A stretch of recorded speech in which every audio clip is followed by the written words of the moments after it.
देश की 121 करोड़ आबादी पर ऐसा जानलेवा खतरा मंडरा रहा है जिसका नतीजा सिर्फ मौत है। और वो खतरा है दवाओं के बेकार हो जाने का। मरीज के इलाज की बुनियाद यानी एंटीबायोटिक दवाएं बेअसर होती जा रही हैं।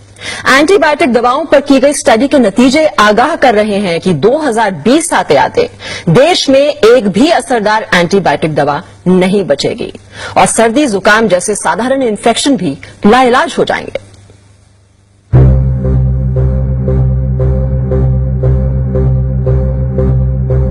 देश की 121 करोड़ आबादी पर ऐसा जानलेवा खतरा मंडरा रहा है जिसका नतीजा सिर्फ मौत है और वो खतरा है दवाओं के बेकार हो जाने का।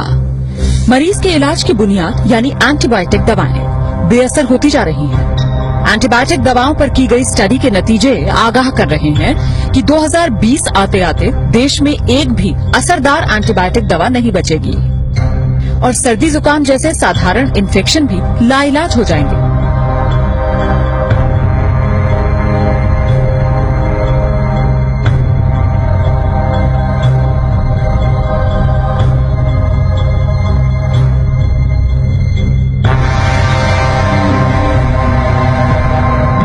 जरा सोचिए, अगर डॉक्टर को मरीज की बीमारी का पता हो, उसके इलाज के लिए बेहतरीन वार्ड, टेस्ट और ऑपरेशन की सुविधा हो, लेकिन मरीज पर दवाएं ही असर न कर रही हों और मरीज को बचा पाना नामुमकिन हो जाए। ये सिर्फ ख्याल नहीं है, ये वो डरावनी हकीकत है जिसका तोड़ डॉक्टर अभी तक नहीं तलाश पाए।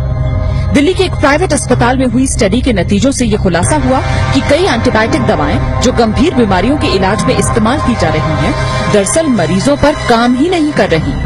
अस्पतालों में मरीज बेमौत मरने को मजबूर हैं।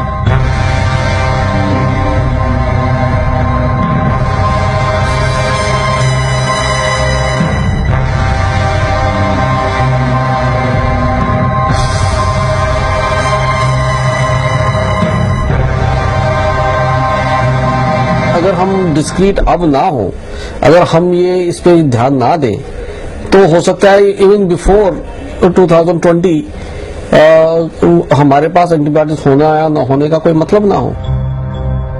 77,000 से ज्यादा मरीजों पर हुई अब तक की सबसे बड़ी स्टडी में ये पाया गया कि टीबी, निमोनिया और पेट की बीमारियों में इस्तेमाल की जाने वाली कई नई एंटीबायोटिक दवाएं अब बेकार हो चुकी हैं। टीबी के इलाज के लिए दी जाने वाली दवा 2002 में तकरीबन 98% मरीजों पर काम कर रही थी, जबकि 2009 में ये सिर्फ 48% मरीजों पर ही कारगर साबित हो पाई। निमोनिया और सांस की तकलीफ के लिए दी जाने वाली एंटीबायोटिक दवा 2002 में 25% मरीजों पर काम कर रही थी, लेकिन 2009 में ये दवा महज 3% मरीजों के काम के लायक ही रह गई थी। सर्जरी कराने वाले मरीजों में होने वाले इन्फेक्शन को रोकना चुनौती बन गया है। अनुमानित आंकड़ों के मुताबिक देश के हर अस्पताल में हर हफ्ते 1 से 2 मरीजों की मौत सिर्फ इसलिए हो जाती है क्योंकि एंटीबायोटिक दवा बेकार साबित हो गई। अभी से दिक्कत होनी शुरू हो गई है। कई बार हमारे पास ऐसे मरीज आते हैं जहाँ की हमारे पास कोई एंटीबायोटिक रह ही नहीं जाता है, तो हम लोगों को लगता है कि कई बार पेरिफेरल सेंटर से हमारे पास आए क्यों है, क्योंकि हमारे पास कोई दवाई नहीं रह जाती। तो कई बार लोग सेप्सिस में मारे जा रहे हैं आजकल, और ये दवाई प्रॉब्लम तो अभी से शुरू हो गई है और ये बढ़ने ही वाली है, क्योंकि जो नए एंटीबायोटिक्स हैं वो इन द होराइजन बहुत ही कम है। राजधानी के सर गंगाराम अस्पताल में 2001 से 2010 के बीच भर्ती हुए 77,000 मरीजों पर यह स्टडी की गई। अस्पताल में रहने के दौरान उन्हें जो दवाएं दी गईं, उनके आधार पर ये नतीजा सामने आया कि कई दवाएं 40% मरीजों पर तो कई 97% मरीजों पर काम नहीं कर पाई। यानी देश की 3% आबादी को छोड़ दिया जाए तो बाकी सब पर जान का खतरा मंडरा रहा है। मौजूदा एंटीबायोटिक दवाएं अगर इसी तरह बेअसर होती रही तो क्या बहुत से मरीजों को बेमौत मरने के लिए मजबूर होना पड़ेगा? इस सवाल का जवाब वाकई डराने वाला है, क्योंकि डॉक्टरों की राय में बहुत से मरीज इन्फेक्शंस की वजह से सिर्फ इसलिए जान गंवा रहे हैं क्योंकि अब उन पर वो दवाएं काम नहीं कर रही जिनके जरिए कुछ साल पहले तक वो बीमारी का इलाज कर पा रहे थे।